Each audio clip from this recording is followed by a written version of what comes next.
It began, as most forbidden things do, with a whisper in the cloistered halls of a monastery. The year was 1503, and in a quiet corner of southern France, a Benedictine order kept a secret they swore to God and each other would never leave their stone walls. Beneath the monastery, down a narrow staircase carved directly into the earth, there existed a room so dark and still that even candles refused to burn for long. The monks called it Domus Daemonium, the devil's house. The church had always collected relics, bones of saints, strands of hair, fragments of holy robes. But these were something else entirely. The items that Brother Aldrich brought into that vault were said to belong not to heaven, but to hell. He called it research. His brothers called it blasphemy. And yet one by one they began to look.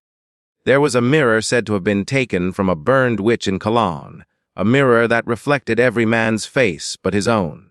There was a chalice forged from the silver of a heretic's coins, which was rumored to fill itself with red liquid every Good Friday. And there was a violin, blackened with soot, that played by itself whenever a storm passed over the monastery's roof. These were not treasures, they were traps. Yet Aldrich displayed them as though they were wonders of creation, arranging them carefully in the candlelight, calling the chamber his Museum of the Damned. A word spread slowly. A scholar from Italy came, claiming to be a student of theology, but he never returned home. A noblewoman from Lyon arrived to see the violin and fainted before it ever played. Merchants and pilgrims whispered about the room that eats faith. The church at first ignored the rumors, but when 3 novices went missing after sneaking into the vault at night, silence became impossible. By 1542, the Holy Inquisition arrived. What they found was a monastery split in 2. Some of the brothers kneeling in prayer, others guarding the vault as if protecting a holy relic. The inquisitors sealed the underground door, ordering that no man was to enter again. Yet, locals claimed the chanting from below never stopped. Then came the fire. In the summer of 1555, lightning struck the abbey roof. Flames devoured everything above ground, but not a single ember touched the vault below. The fire turned cold when it reached the stones that guarded the devil's artifacts. Witnesses swore they saw figures moving inside the smoke, silhouettes of monks, hands clasped, eyes glowing faintly in the dark. When the ashes cooled, the church sealed the site and declared it cursed. The surviving monks were sent to distant monasteries, forbidden to speak of what they'd seen. But Brother Aldrich's writings, found half burned among the ruins, survived. He wrote of a mirror that showed not reflections but souls, of music that called back the dead, of a force older than Scripture that demanded reverence, not fear. Centuries passed, empires rose and fell. The monastery was forgotten, swallowed by ivy and earth. But in 1899, a team of historians stumbled upon the ruins while mapping medieval structures. When they broke open the sealed stone passage, they found the vault still intact, the air dry, the relics untouched. The violin sat upright in the corner, a single string missing. The mirror was cracked, yet cold to the touch. Within weeks of the discovery, 2 men from the excavation died under unexplained circumstances. One was found staring at his reflection in the mirror, eyes open, pulse gone. The other disappeared, leaving only his coat beside the chalice. The vault was sealed again. Today, fragments of the collection are rumored to sit in private European museums under false catalog names. A black violin labeled unidentified instrument 16th century. A mirror in a Paris archive that staff refused to clean.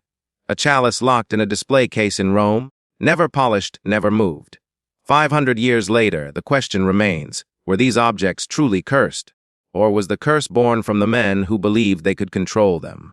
Either way, the museum, that began as an act of knowledge, ended as a prayer unanswered. A place where the devil's touch and man's curiosity met in perfect, eternal silence. In the heart of the 16th century, when superstition and faith ruled with equal power, there existed a monastery on the edge of St. Cyr, a remote village buried deep in the forested lands of southern France. It was not a grand abbey like those of Rome or Florence, but rather a modest stone structure built by hands that feared both God and the devil in equal measure. Its silence was heavy, its devotion sincere. Yet within its foundations, beneath its prayers and daily rituals, something unholy took root. A secret collection that would later be known as the Forbidden Museum. The story began with Brother Aldrich, a man whose brilliance was both his gift and his curse. Aldrich was no ordinary monk. He had once been a scholar at the University of Paris, a man of letters and inquiry. When he took his vows, he brought his books, his curiosity, and an obsession with things the church could not explain. His fascination was not with miracles of God, but with manifestations of evil. Where others burned witches, Aldrich studied them. Where others destroyed cursed relics, he preserved them, believing that understanding darkness was the only way to defeat it. It began innocently, or so he claimed. In 1501, Aldrich was assigned to catalog relics seized during witch trials across the region. Most of the items were ordinary, wooden charms, coins, and small talismans said to bring rain or fertility.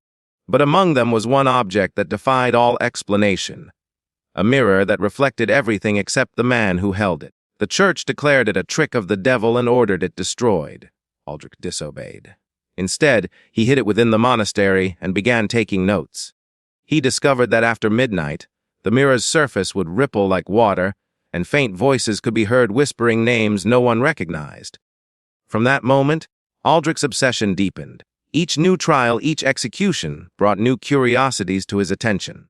A chalice taken from the estate of a condemned nobleman that seemed to refill itself with crimson liquid every Good Friday. A violin rumored to play the same tune each time lightning struck the abbey roof. A set of rosary beads that left burns on the skin of those who touched them during confession. To Aldrich, these were not instruments of evil. They were evidence of divine balance, proof that the darkness men feared was as real as the light they prayed for. He began building his collection in secret. Beneath the monastery's west wing lay a disused crypt, where monks once buried their dead before the plague years. Aldrich converted it into a private vault, reinforcing the doors with iron and candlelight that flickered against walls lined with shelves and glass jars. He labeled each object carefully, writing its origin, its alleged curse, and the names of those who had once owned it. He called it Domus Daemonium, the house of the demon. Word of his activities spread in whispers. The other monks began to notice changes. Aldrich rarely ate, barely slept, and spent long nights in the crypt, emerging with ink-stained fingers and eyes ringed with exhaustion. He claimed he could hear the relics speak to him in dreams, offering secrets of both heaven and hell. Some said he was possessed, others said he was chosen. Then came the visitors. Scholars from nearby cities, noblemen with money and curiosity, even church officials came quietly, under night, to see what Aldrich had gathered. The crypt became a place of forbidden pilgrimage, a museum not of saints but of sinners. One Italian traveler described it as a collection of proof that God's shadow has weight. By 1508, Aldrich's vault contained over 60 items. Some were small, trinkets and rings said to cause madness in those who wore them.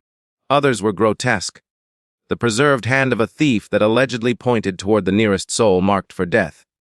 There was even a book, bound in blackened hide, whose pages were written in an alphabet no one could read. Aldrich insisted the book was older than scripture itself. But fascination soon turned to fear. Strange events began to plague the monastery. A novice awoke screaming that he saw his own reflection grinning in the mirror while his body remained still. Candles burned blue in the chapel. The sound of music, the soft notes of a violin, echoed from the crypt when Aldrich was away. Once, the abbot himself descended to the vault and returned pale, muttering that he had seen faces inside the walls. The church grew suspicious. Rumors of blasphemy and heresy spread through the region. The Inquisition, already restless from the growing wave of forbidden knowledge, sent envoys to investigate. Aldrich, defiant, welcomed them. He wanted the world to see what he had found. But when they demanded the relics be burned, he refused. "These objects are witnesses," he said. "If you destroy them, you destroy proof that evil exists beyond man's imagination." The inquisitors left with warnings they would return. Days later, a storm swept across St. Cyr. Lightning struck the chapel bell tower, splitting the cross in two. The sound of the violin rose again, louder than before, echoing across the fields like laughter. The next morning, the abbot ordered the crypt sealed. The other monks dragged Aldrich away, screaming that they belonged to him now. Words that no one ever forgot. Years passed and the vault remained sealed. Yet, every generation someone tried to open it. Every time they were stopped by illness, madness, or fear. The church officially erased its records, pretending the collection never existed. But stories survived. Peasants who lived near the ruins swore they heard music when storms rolled in. Travelers claimed to see pale lights flickering beneath the earth, and in 1899, when historians rediscovered the monastery, they found the door still chained, cold to the touch, despite the summer heat. Inside, they said, everything was preserved as if time itself had stopped. The mirror still stood upright, reflecting only the torchlight. The chalice remained half filled, its liquid dark and unmoving. The violin sat silently, the others tense, as if waiting for someone to play. No one stayed long in that vault. Within weeks, 2 members of the team died, and the site was sealed once more.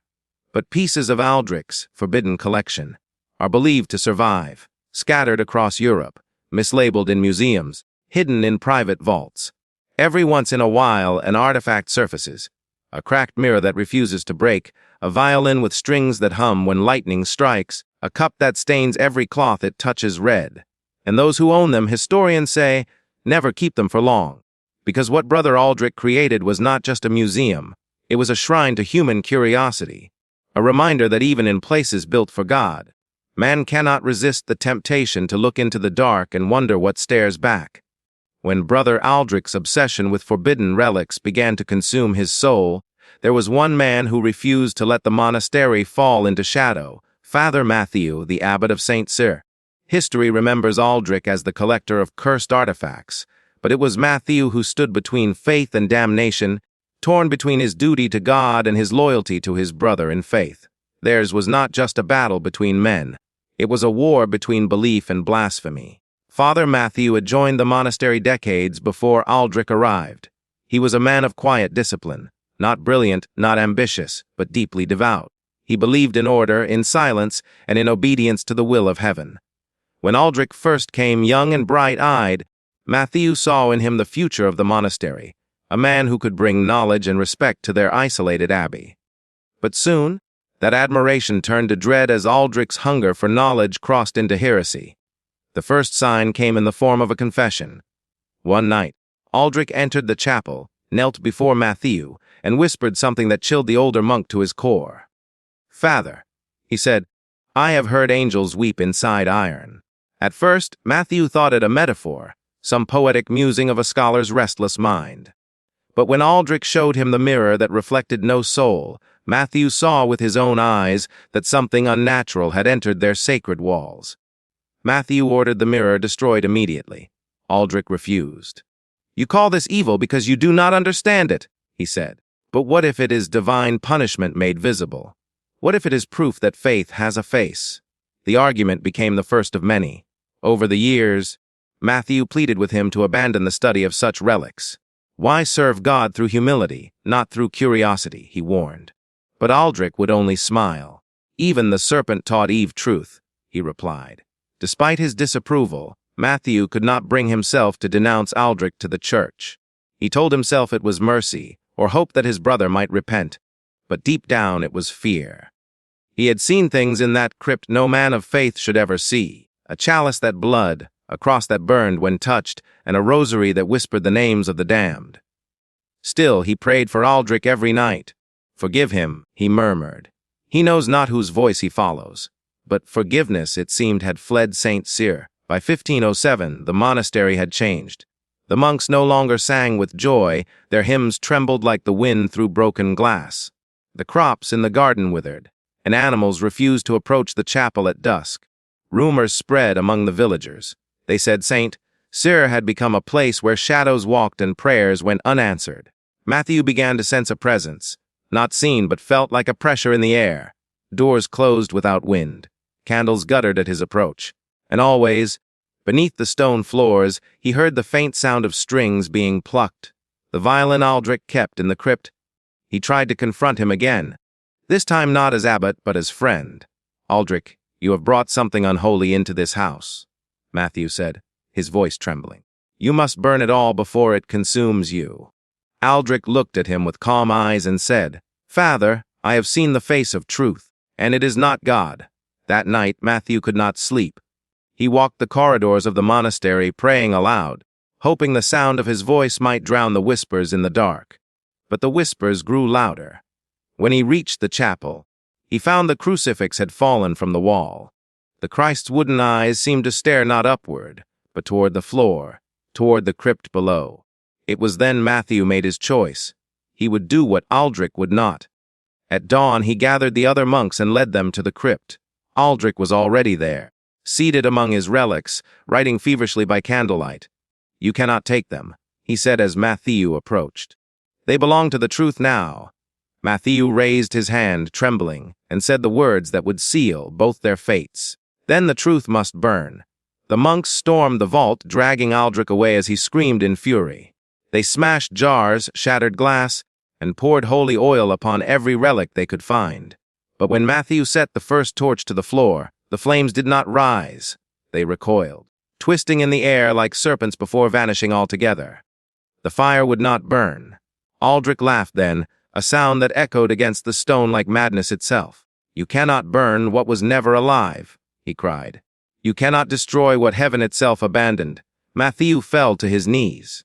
For the first time in his life, he doubted God. He prayed, but no voice answered. He looked around the crypt, and for a moment, he saw faces in the darkness, dozens of them, trapped within the artifacts, staring at him with eyes of sorrow. That was the moment he broke. He ordered the vault sealed with iron and stone, praying over every inch as he did. Aldrich was confined to his cell, forbidden to speak or write. Yet at night, the monks heard him chanting softly, his voice joining the wind that rattled the chapel windows. Some said he was cursing them. Others said he was praying for mercy. Days later, the storm came. Lightning struck the bell tower, fire rained upon the roof, and the monastery quaked as if the earth itself had turned against it. In the chaos, Aldrich escaped his cell. When the smoke cleared, both he and the vault key were gone. Father Matthew searched for him for 3 days before finding him kneeling before the altar. Silent, pale, eyes open but seeing nothing. He had burned the key in his hand, leaving the imprint of the iron cross seared into his palm. Aldrich was buried outside the monastery walls, his grave unmarked. Matthew lived another 10 years, haunted by guilt and visions. In his final confession, he wrote a single line that historians later found carved into his desk. He defied heaven not to find the devil, but because God would not speak. When Matthew died, the monks sealed his writings and forbade the story to be told. But legends endured, of a man who loved faith so deeply he lost it, and another who feared truth so much he chained it beneath stone. Even today, visitors to the ruins of St. Cyr claim that when thunder rolls across the valley, the echo of chanting can still be heard beneath the earth, one voice begging forgiveness, the other laughing in the dark. The museum was never meant to exist. That's what scholars later concluded when they pieced together the fragments of its history. The letters, the confessions, and the ruins found beneath St. Michel Abbey. The so-called Museum of Divine and Infernal Artifacts, founded in 1500 by Brother Aldrich and his few surviving followers, was meant to preserve proof of the supernatural. Instead, it became its own curse, devouring the man who built it from faith and madness alike. The early records tell of a structure hidden deep in the Pyrenean valleys. A small cathedral-like building with no windows, its walls lined with polished obsidian instead of stone. Aldrich had designed it after his exile from St. Cyr, building upon the ashes of his disgrace. He called it the Hall of Contradictions. His goal, he claimed, was not to glorify the devil, but to reveal the boundary between salvation and sin. In his letters to sympathetic priests, he wrote, "To know evil truly, one must stand within its shadow and feel where the light fails." At first, he worked alone. Travelers and pilgrims who heard of his project brought him relics, pieces said to be cursed, touched by miracles, or stolen from condemned witches. By 1505, the hall contained hundreds of objects, a chalice that never emptied, a cross that blood, a skull that whispered prayers backward. Each artifact had its story, and Aldrich documented them all meticulously. But then the change came. The letters after 1506 began to shift in tone. His writing grew erratic, his language tangled between devotion and obsession. He began to address his notes not to men, but to voices. He claimed the artifacts spoke to him in dreams, teaching him secrets lost since the fall of Eden. He called these whispers the true liturgy, a language that, according to him, came before God divided the tongues of men. His followers, once fellow monks, became more like cultists. They stopped wearing the cross and began marking themselves with a sigil Aldrich had seen reflected in one of his mirrors. A circle cut by 2 lines, representing the divine fracture. Villagers nearby whispered that the monks had turned pagan. and that they performed rituals in the dead of night where prayers were replaced by laughter. In one surviving journal, a merchant named Corbin wrote, "They walk the halls at midnight, holding candles made of wax that drips black. They pray not for heaven's mercy, but for its silence to remain unbroken." By 1508, Aldrich no longer allowed outsiders to enter. He had the doors sealed from within, declaring that those who do not understand the balance between damnation and divinity will destroy it. The hall became a tomb of knowledge, or perhaps something worse. It's unclear exactly what happened next, but what is known comes from the testimony of one surviving monk, Brother Jeremy. He was found wandering the mountains months later, blind and burned across his hands. When questioned by the church, his story chilled even the inquisitors. According to Jeremy, Aldrich had begun conducting an experiment, an attempt to combine the power of multiple artifacts into one vessel. He believed he could summon the echo of creation, a voice that would answer the silence of God himself. The monks gathered in the hall, surrounding a massive glass orb etched with symbols that glowed faintly from within. Aldrich placed each artifact around it, the bleeding chalice, the mirrored cross, the bone violin. He then began to chant. Jeremy recalled that as the chant rose, the air grew thick, as if the walls themselves were breathing. The orb pulsed like a heart. Then came a sound like metal screaming, and every candle went out. What happened next was chaos. Some monks began tearing at their own faces, others fled into the darkness. The air filled with voices, not shouts but whispers in dozens of tones, repeating the same phrase, "We are seen." When light returned, Aldrich stood at the center, unmoving. His skin had turned ashen, his veins blackened like ink. The orb had shattered, but its shards floated in the air, spinning slowly as though suspended by unseen hands. One by one, the artifacts began to dissolve, melting into smoke that wrapped around him like ribbons. Jeremy tried to run. Aldrich turned toward him and spoke in a voice that was not entirely his own. "To know the divine, you must become the vessel." Then the shards pierced him. Jeremy's memory faltered there. He claimed he woke later among ashes and rubble. The hall was in ruins, the obsidian walls cracked open like an egg. Aldrich was gone. So were the others. Only the relics remained, now fused into the blackened stone. When he tried to touch one, his skin blistered instantly. He wandered for days before being found. He never opened his eyes again, claiming that the light behind the darkness would follow him if he did. The church later sent an Inquisition team to investigate. When they reached the valley, the structure was still standing, though twisted. Its hallways melted together, doors leading into walls, stairs rising into ceilings. No remains were found, only the faint echo of a melody that seemed to hum from within the stone itself. They sealed the site and declared it anathema, ordering all records destroyed. But some documents survived, and among them was a final letter, unsigned, but believed to be Aldrich's last. It read, "I have seen the silence of heaven. It is not peace nor mercy. It is hunger, and now it feeds through me." Centuries later, when explorers uncovered fragments of the hall's ruins in the 1800s, they found carvings in languages that did not exist, and an obsidian shard that vibrated faintly when held. The artifact was later placed in a private collection in London. The collector who acquired it died within weeks, his eyes black as coal, his final words echoing those of Brother Jeremy, "We are seen." Thus ended the tale of Aldrich, a man who built a museum not to honor God or defy him, but to demand an answer from the void. What he found instead was a reflection too vast, too hungry, and too ancient for the human soul to survive. Some still believe the Hall of Contradictions exists, buried beneath centuries of earth and silence, its doors waiting for another curious mind to open them again, and let the whispers of the dark resume their liturgy. In 1511, long after the collapse of the Hall of Contradictions, there appeared in the records of southern France a strange object, a small wooden box wrapped in blackened rosary beads and sealed with wax bearing the same fractured sigil Aldrich once carved into his relics. It was discovered by a band of pilgrims returning from Rome, half buried in the ruins of an abandoned chapel near Lourdes.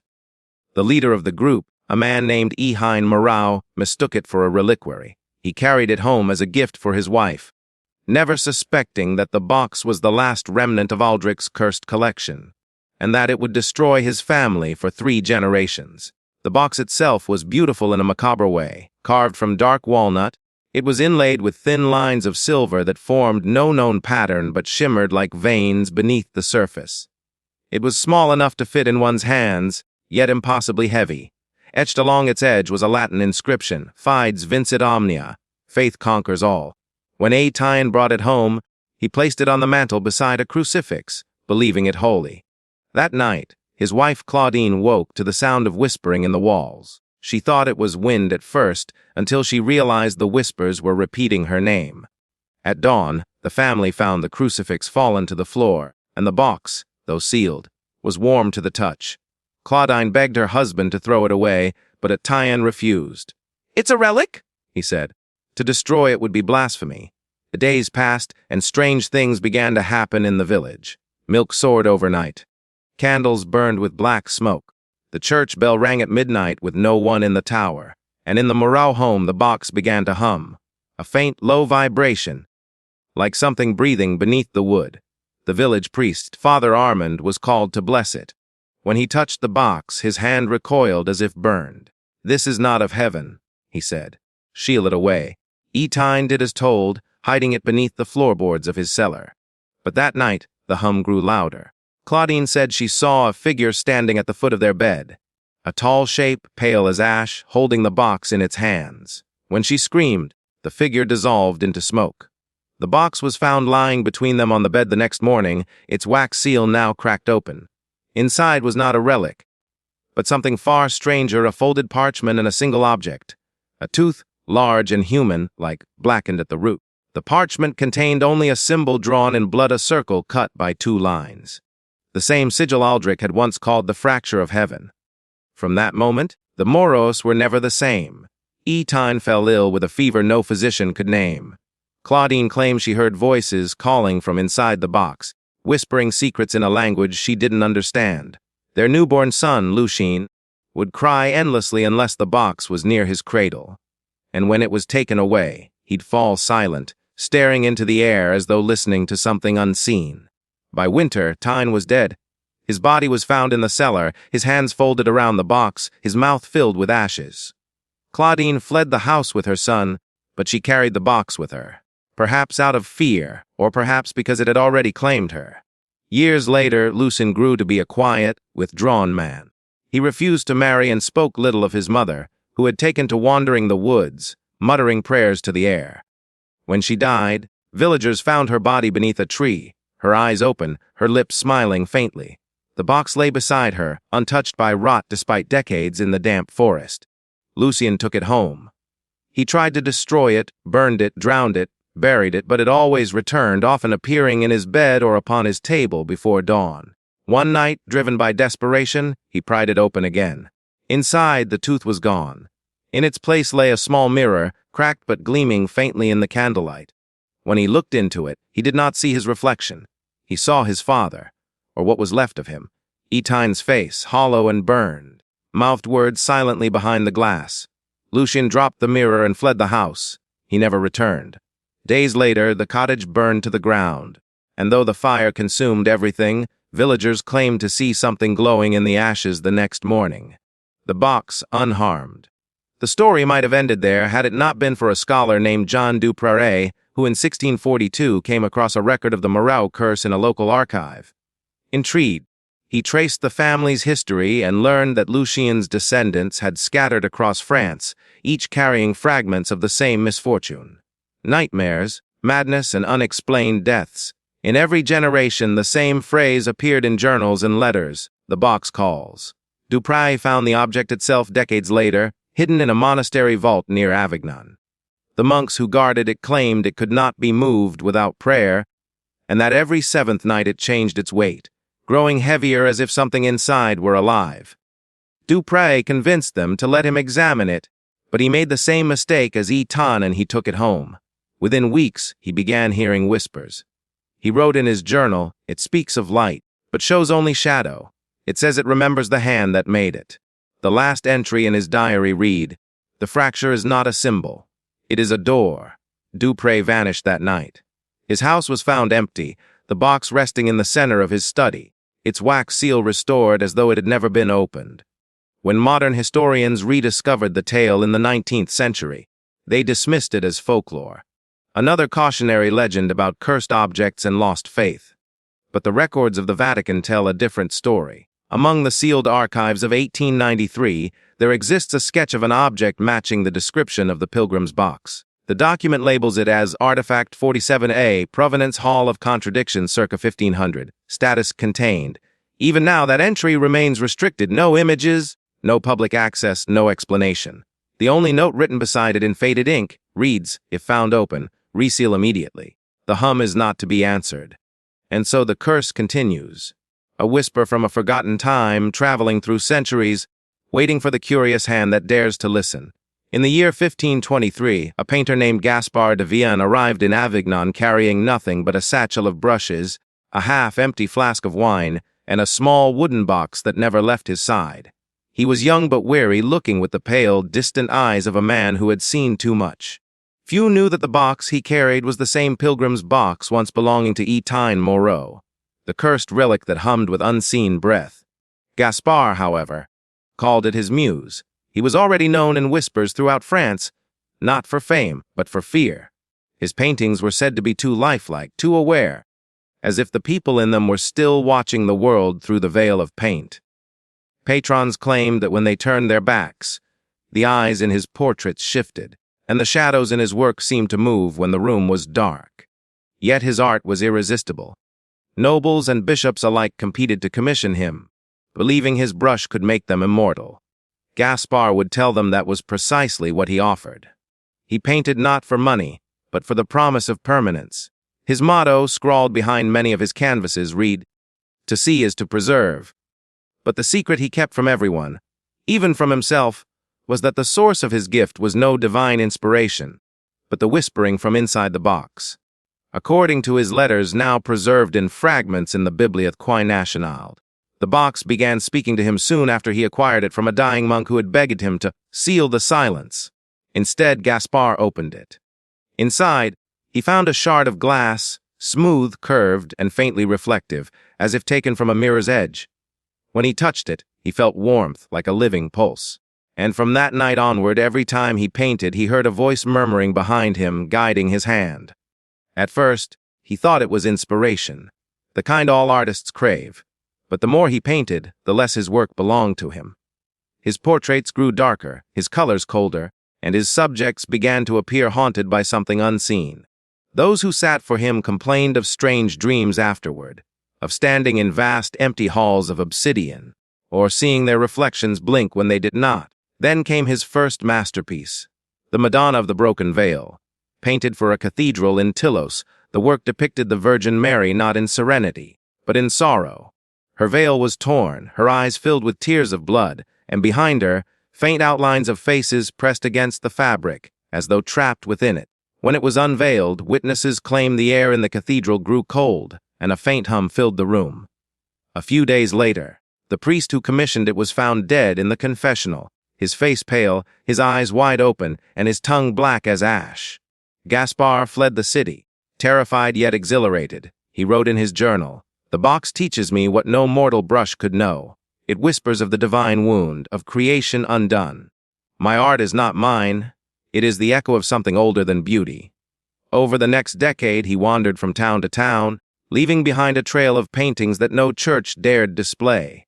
Saint Cecilia and the Choir of Silence, the Feast of the Hollow Eyes, the Shepherd's Lament, each piece stranger than the last, and each surrounded by stories of madness and death. Some said he painted souls instead of likenesses. Others said he traded pieces of himself with each stroke of the brush. In 1531, a nobleman named Count Henry de La Caille invited Gaspard to his estate in the Rauerni Valley. The Count was fascinated by the occult and offered Gaspard a patronage to paint a grand work, a portrait that would defy death itself. Gaspard agreed. Though by then he looked more spectre than man, his fingers trembling, his hair streaked with gray. He began the portrait at once. The Count insisted he include the pilgrim's box in the scene. "A symbol of divine mystery," he said. Gaspard painted day and night, often without food or rest. Servants claimed they heard him whispering while he worked, though no one else was in the room. Sometimes they saw light flicker from beneath the door, not candlelight, but a dim blue glow. After 3 weeks, he announced it was finished. The Count entered the studio, expecting to see his own likeness immortalized. Instead, he froze. The painting showed the Count, but behind him loomed hundreds of faces, faint and translucent, reaching out from the shadows. Their expressions were twisted in agony, their hands pressed against an unseen barrier, and at the center, on a table beside the Count, sat the pilgrim's box. Open, its contents a swirling darkness that seemed to shift even as he looked at it. The Count turned to confront Gaspar, but the painter was gone. Only his cloak remained, draped over the chair. The next day, servants found him in the chapel, kneeling before the altar, eyes closed and mouth sewn shut with fine silver thread. The box rested in his lap, sealed once again with wax. The painting was locked away, its image never displayed again. But decades later, when the L.A. Kyer estate burned during the Wars of Religion, witnesses claimed they saw shapes moving in the flames, human silhouettes writhing in silence. The painting resurfaced only once, in 1792, when a collector in Paris acquired it from an antique dealer who had no record of its origin. The man displayed it in his home for 3 days before vanishing. The authorities found the painting still hanging on his wall, but his reflection appeared within it, faintly visible behind the Count. Today, the portrait of the Count of L.A. Kyer remains one of the most mysterious lost artworks in European history. Scholars still debate whether Gaspard de Vienne was merely a genius touched by madness or the final victim of the Hall of Contradictions' lingering curse. But one thing is certain, the pilgrim's box did not die with him. In 1898, a restoration workshop catalogued an item matching its description among the Vatican's sealed archives, a wooden reliquary with silver veins, emitting intermittent vibration. Its current location is unknown, and so the painter's legend endures. A man who tried to capture the soul, only to be captured by it, whose art was not paint on canvas, but spirit trapped in shadow. Those who claim to have seen his surviving sketches say the eyes of his figures still follow them, not as portraits, but as memories, as if they're waiting for the next artist to pick up where he left off. By the time the 19th century neared its end, the world had changed beyond recognition. Steam had replaced horses, factories had replaced farms, and the faith of men had turned from cathedrals to commerce. Yet beneath the roar of engines and the hum of progress, something ancient still stirred, the whisper of things man should have left buried. The year was 1898, a winter night in London's East End. Fog blanketed the streets so thick that even the gas lamps glowed like dying embers. In a nondescript warehouse along the Thames, a gathering was taking place, one that would never appear in any official record. Invitations had been delivered in sealed envelopes marked only with a crimson symbol, an inverted eye encircled by thorns. Those who received it knew what it meant. It was the sign of the Order of the Veiled Cross, a secret society of collectors, scholars, and the dangerously curious, all obsessed with the forbidden. The auction began at midnight. Inside, the guests sat in silence, nobles, scientists, clergymen, even a few faces recognized from Parliament. All were bound by the same hunger to own what history had tried to erase. At the center of the room stood a long table covered in black velvet, upon which rested 10 objects, each draped beneath crimson cloth. The auctioneer, a pale man with a soft, lilting accent, raised his hands.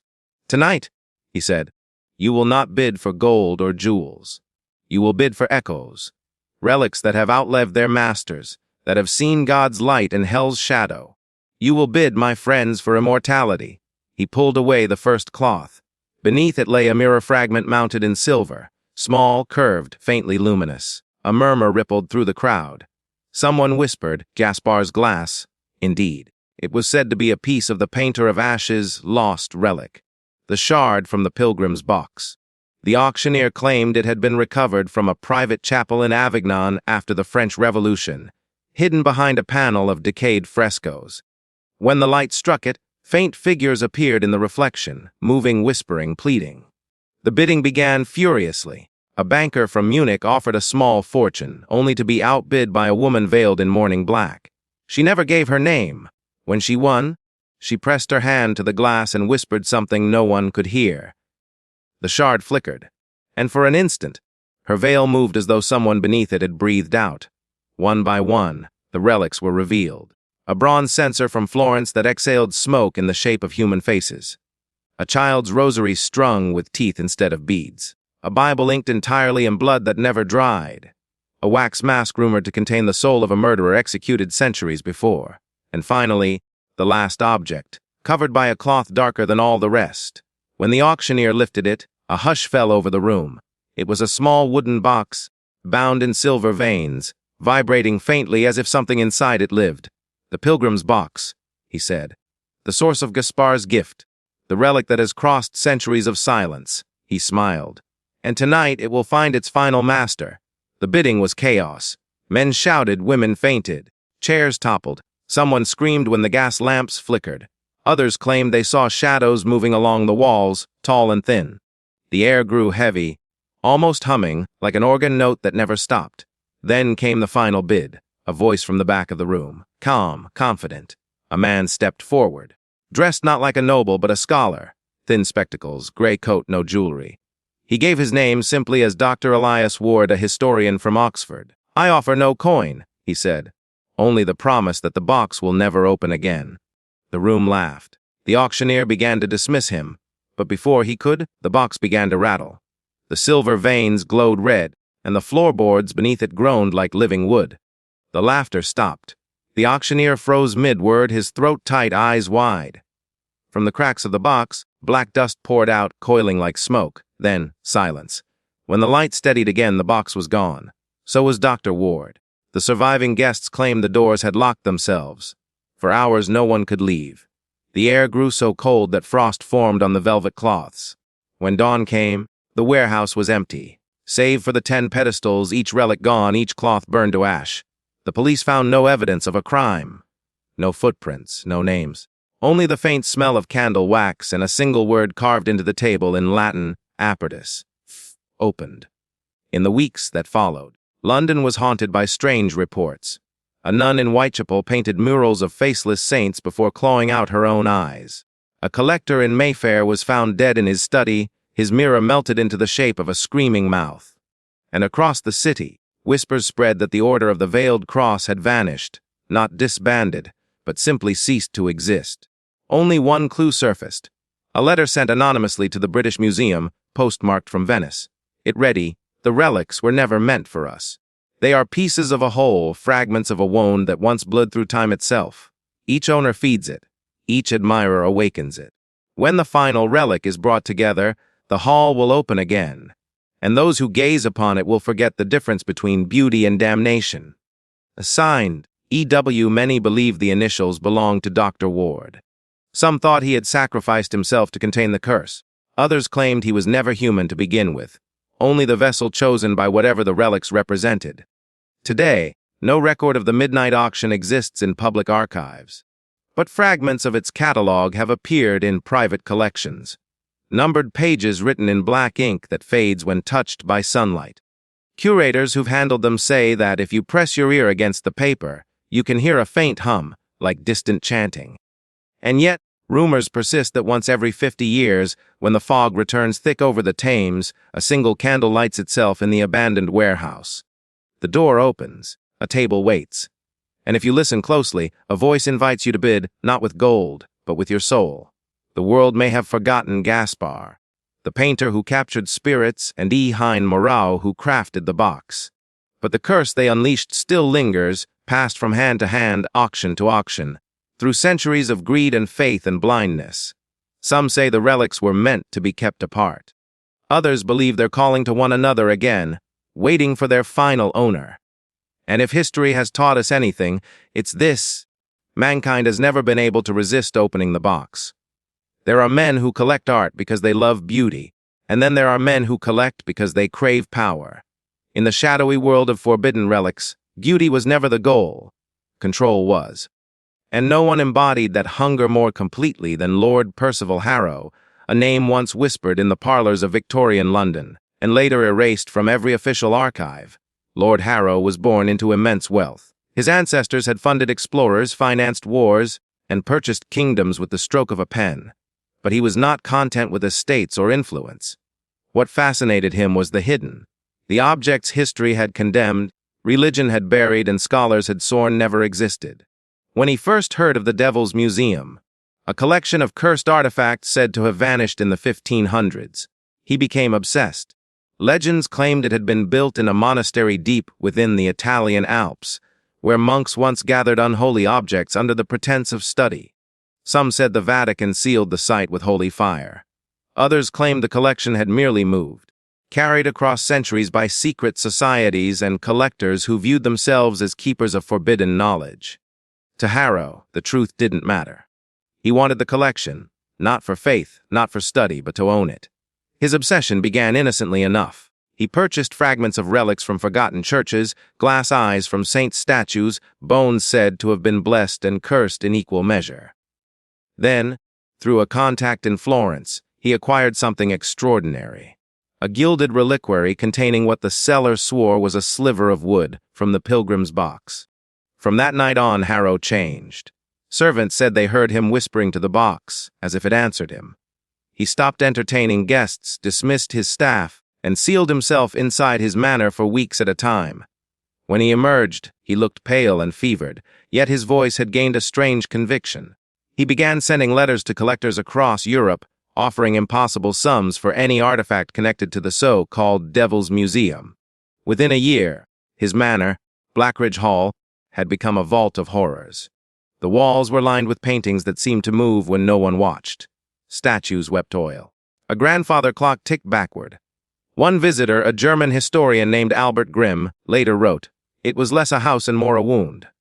Every corridor whispered. Every object waited to be touched. But when you did, you felt something touching you back. The centerpiece of Harrow's collection was a painting. The Mourner's Veil, attributed to Gaspar himself. The work depicted a figure cloaked in shadow, holding a candle beneath a shroud. But those who stood before it for too long claimed to see the flame flicker. And within it, faces appeared, distorted by grief and longing. Harrow believed that if he could reunite the painting with the original relics, the fragments scattered across time, he could reconstruct the Devil's Museum and unlock what he called the truest form of beauty, that which even angels fear. By 1899, Harrow's quest had become an obsession that consumed everything around him. His wife, Lady Eleanor, vanished mysteriously after reportedly begging him to destroy the reliquary. When police questioned him, he claimed she had gone into the painting. They dismissed it as the ravings of a madman, but none could explain why the figure in the Mourner's Veil now seemed to have two faces. Over the next months, strange deaths began to follow Harrow's acquisitions. A curator in Vienna was found hanged beside a burned icon. A priest who authenticated one of Harrow's relics was discovered drowned in holy water. A young boy named Samuel vanished after delivering a shipment of bones wrapped in silk. Then one night, the manor went silent. When a team of investigators finally entered Blackridge Hall weeks later, they found the house empty, but not abandoned. Every light was burning. Every door stood open. On the dining table lay a note written in Harrow's precise hand. "It is complete." The museum breathes again. The only other sign of life was in the great hall, where the walls were now covered floor to ceiling in canvases. Dozens of them, all painted in the same style. The colors were thick, almost alive, and each canvas depicted Harrow himself, in different stages of decay. The reliquary was gone. But something remained, the feeling of presence. The air shimmered faintly, like heat rising from stone. And on the final painting, at the bottom corner, a new signature had appeared, Gaspar's flame reignited. The paintings were confiscated and locked away in the British Museum's restricted archive, never to be displayed. Over the years, curators tried to catalog them, but every record disappeared. Those who handled the canvases reported nausea, dizziness, and vivid hallucinations of black corridors lined with whispering relics. In 1954, one archivist claimed that during a thunderstorm, she saw a flash of light through the storage window, and for a moment, all the paintings on the walls were blank. Only one canvas retained an image, the Mourner's Veil, and this time the figure beneath the shroud was not faceless. It was Lord Harrow himself, smiling faintly, holding the reliquary in his hands. What became of Harrow remains a mystery. Some claim he merged with the Artefacts, a living part of the curse. Others believe he succeeded in opening the museum once more, transcending the mortal world entirely. There are even whispers that his collection still exists, hidden beneath Blackridge Hall, sealed by the church under false foundations. Those who live near the ruins tell of strange lights that flicker through the windows on stormy nights, and of music, low, choral, not of this earth, echoing from the cellar. They say that if you call Lord Harrow's name 3 times, the candle in the mourner's veil will light again, and a voice will whisper, "Do you wish to see beauty eternal?" It's a tempting offer. After all, beauty is what draws every collector in. But as history keeps proving, beauty, like power, always demands a price, because in the end, the Devil's Museum was never just a collection of objects. It was a mirror, and Lord Harrow, in his hunger to possess it, only succeeded in collecting his own damnation. History remembers many fires. Some are born of carelessness, others of rage, but a few burn not from any earthly spark. They ignite themselves, as though the world is trying to erase something it was never meant to see. The fire that consumed the Devil's Museum in 1903 was one of those. By that year, the collection had already passed into infamy. After Lord Percival Harrow's disappearance, the British Museum quietly absorbed several of his artifacts, under false names. The official record claimed they were donations from anonymous collectors. Renaissance-era devotional works, pagan relics, fragments of ritual manuscripts. But among curators, they were known by a different name, the Harrow Collection. They were kept in the museum's East Wing, a section normally closed to the public. Few were allowed inside, and even fewer dared to stay after dark. The relics had a way of unsettling people. The air in that room always seemed colder, heavier, as if it resisted the living. One guard reported hearing faint footsteps between the display cases when no one else was there. Another quit after claiming he saw a man in the reflection of the glass, wearing a hood and holding a candle, though he stood alone. Still, scholars came. They cataloged, studied, and whispered. Most dismissed the artifacts as curiosities from the superstitious past, until Dr. Eleanor Gray, one of the museum's youngest curators, began to take an interest in their origin. Gray was not like her peers. She was skeptical, sharp-minded, and utterly fearless. When she began her research on the Harrow Collection, she expected to find little more than eccentric history. But her findings led her somewhere darker. She discovered that several relics bore inscriptions in a language that predated Latin, a hybrid of Etruscan and something unclassified. The words translated roughly ta, the light binds, the dark remembers. More disturbing still, she found references in Harrow's personal letters suggesting that the relics were once part of a museum in the Italian Alps, the same Devil's Museum destroyed in the 1500s. But one line in his writing caught her attention. The museum is not gone. It only burns when it grows too loud. Dr. Gray brought her findings to the head curator, Sir Malcolm Vale, an aging academic with little patience for superstition. He ordered her to stop. "These artifacts are curiosities, not curses," he told her. "History does not burn itself." But Eleanor wasn't convinced. She began to spend her nights in the East Wing, sketching the relics, taking notes, and, perhaps foolishly, talking to them. She claimed it helped her think. Yet after the 3rd night, she began reporting strange phenomena. Faint chanting when the lights were low, reflections that didn't match her movements, the soft scent of candle wax and smoke. By late autumn, several museum staff had fallen ill, nausea, fevers, hallucinations. One guard described dreaming of an underground hall filled with paintings that whispered as he walked by. Another claimed he woke one night to find soot under his nails and ash on his pillow. Then, on November 2, 1903, the museum's East Wing caught fire.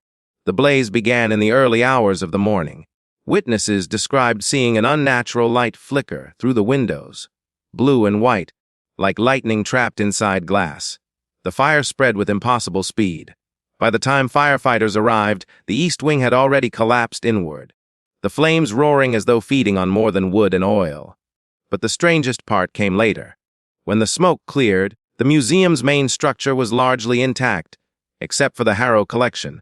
Every artifact, every case, every label had been vaporized. Not charred, not melted, gone. The marble floors were scorched in circular patterns, each roughly the size of a man standing. The smell of burning wax lingered for weeks. No human remains were ever found. Yet 5 curators, including Dr. Eleanor Gray and Sir Malcolm Vale, were never seen again.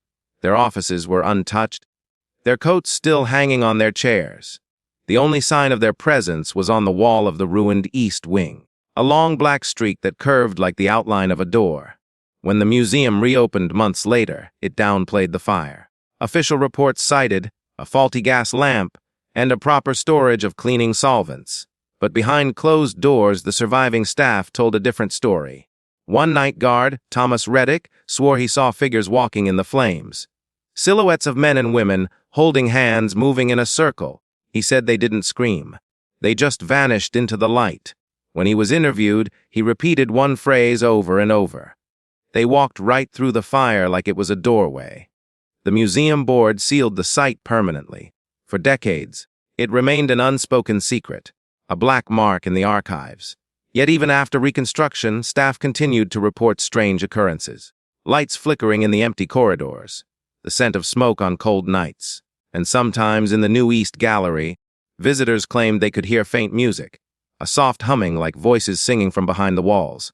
In 1924, during a renovation, workers found something sealed inside a brick pillar near the east foundation, a small wooden box.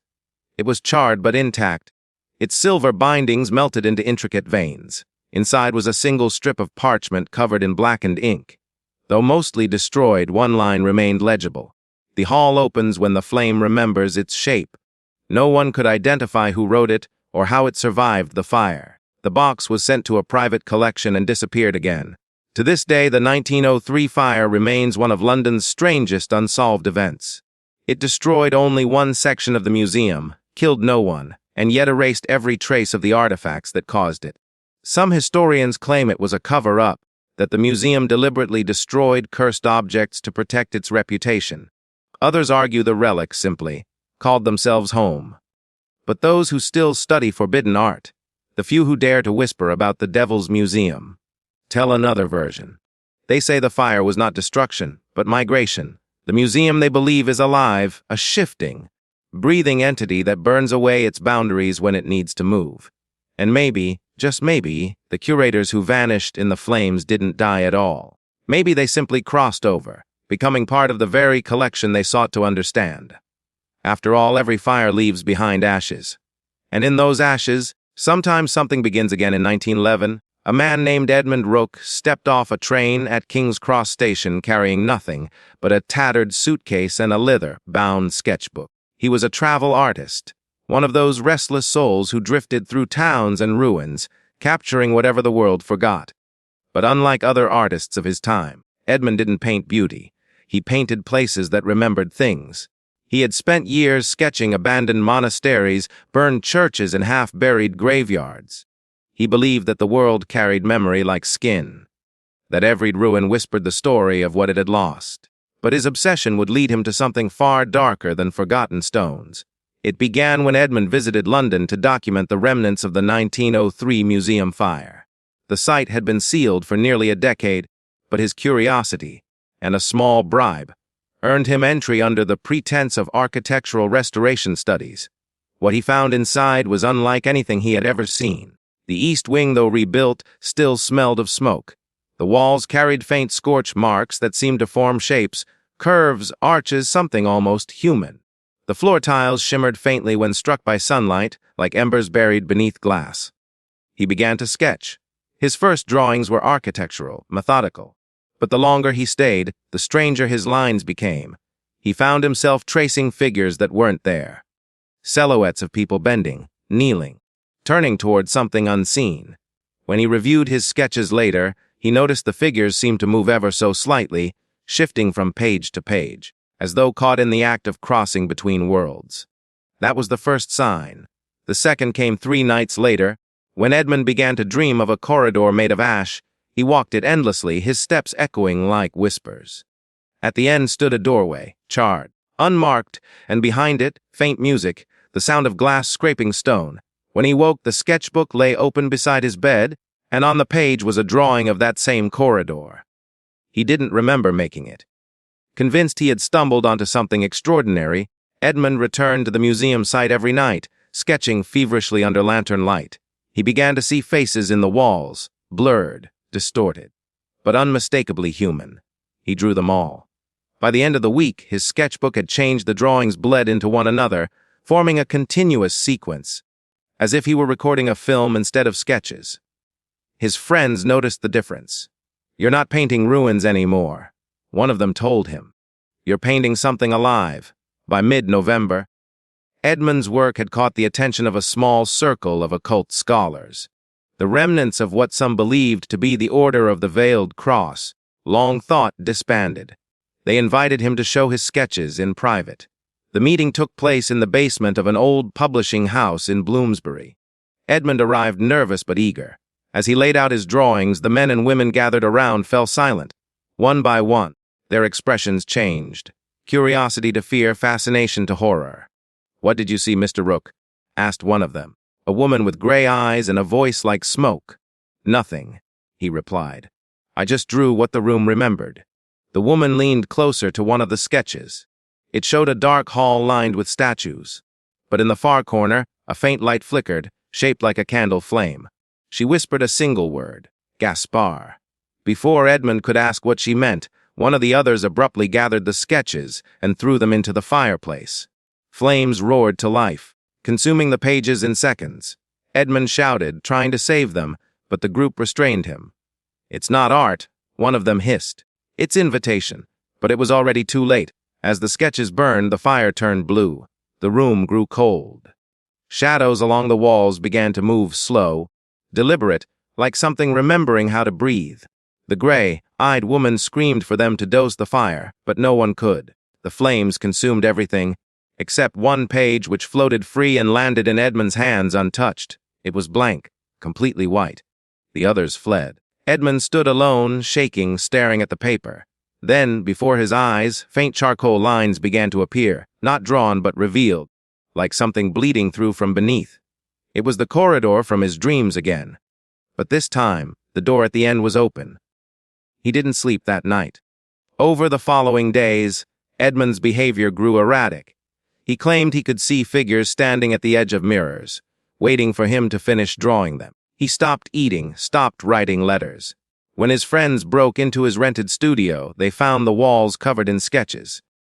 Hundreds of them, drawn in overlapping layers. They formed a single vast mural of a museum hall filled with candles, shadows, and relics. At the center of it all was a tall figure holding a book of silver light. Beneath it, Edmund had scrawled one sentence in ink that ran down the plaster like bloody. "I found the museum, and it found me." He was never seen again. Weeks later, the landlord sold off his belongings. Among them was the leather-bound sketchbook, mostly filled except for the last page, which was sealed shut with wax. The buyer, an art dealer from Paris, broke the seal to examine it. He described what he saw in a single letter before disappearing himself. It wasn't a drawing, it was a window. "I saw rooms upon rooms, halls without end, lit by burning candles. There were people inside, but they didn't move. They just stared at me, waiting. And behind them, painted on the wall, was my face." The letter was found in a train compartment months later. The sketchbook was never recovered. But decades after, a copy of one of Edmund's drawings surfaced in a private auction in Prague. It depicted a familiar scene, the interior of a museum burning silently, with silhouettes walking through the flames, each carrying a small candle, their faces blank. At the bottom corner, a faint phrase was inscribed, "The hall remembers all who draw it." To this day, some say the missing sketchbook still exists, passed from hand to hand among collectors of cursed art, resurfacing once a generation. Those who've seen it claim it adds new drawings on its own. And every so often, a blank page appears, waiting for the next artist bold enough to open it. By 1932, the legend of the Devil's Museum had all but faded from public consciousness. What was once whispered about in coffee houses and secret societies now survived only in obscure pamphlets and forbidden archives. But legends, like the relics they describe, have a way of returning when the world forgets their warning. That year, a wealthy collector named Ambrose Vallon purchased a crumbling estate on the outskirts of Bath, England. He was a known antiquarian, obsessed with acquiring lost art, particularly those rumored to have spiritual resonance. Among his peers, he was dismissed as eccentric. But those closer to him knew Ambrose wasn't just chasing beauty. He was chasing proof. Proof that objects could remember sin. Proof that the past wasn't gone, only dormant. Within months of his move, shipments began arriving from across Europe, wooden crates marked with strange seals, glass cases lined in red velvet, and parchment scrolls written in forgotten tongues. Locals joked that Vallon was building his own Museum of the Damned. They weren't wrong. In the winter of 1933, Ambrose announced an exclusive private exhibition titled The Resurrection of Faith, a Study in Lost Devotion. But his true intent, as later uncovered in his journals, was far darker: to recreate the original Devil's Museum destroyed in 1500. The opening night drew scholars, clergy, and curiosity seekers. Guests entered a grand hall dimly lit by hundreds of flickering candles. The air was heavy with incense and something faintly metallic, the smell of rust or perhaps blood. A haunting string quartet played near the staircase, though no one seemed to see the musicians clearly. Each room was curated to represent a fallen virtue. The Gallery of Faith displayed scorched Bibles and melted crucifixes supposedly salvaged from inquisitorial pyres.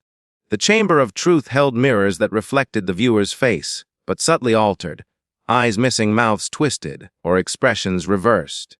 And then there was the Room of Offering.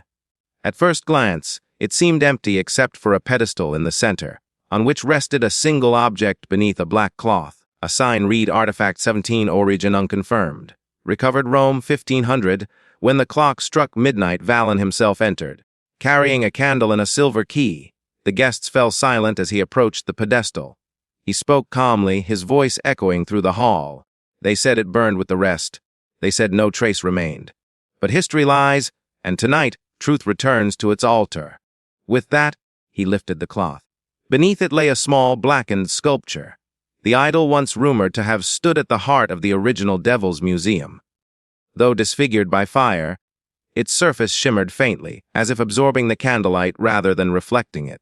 The figure itself was humanoid, but only barely. The eyes were hollow sockets, the mouth stretched into something between a smile and a scream. At first, the audience murmured, intrigued. Then the air changed.